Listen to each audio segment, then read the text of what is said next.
গাছের সবগুলো তালই দেখে খেয়ে ফেললাম। এবার তো এই গাছে আর থাকা যাবে না। এবার আমাকে অন্য কোনো তাল গাছ খুঁজে বের করতে হবে।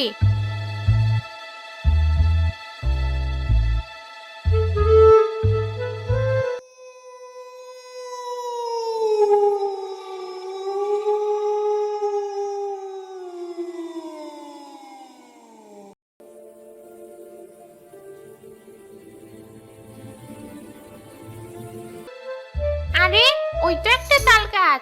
গাছ ভর্তি কত তাল। কিন্তু ওটা তো একটা বাড়ির ভেতরে। তাতে আমার বইয়ে গেছে। আমার তো শুধু তাল খাওয়া নিয়ে কথা। হি হি হি হি।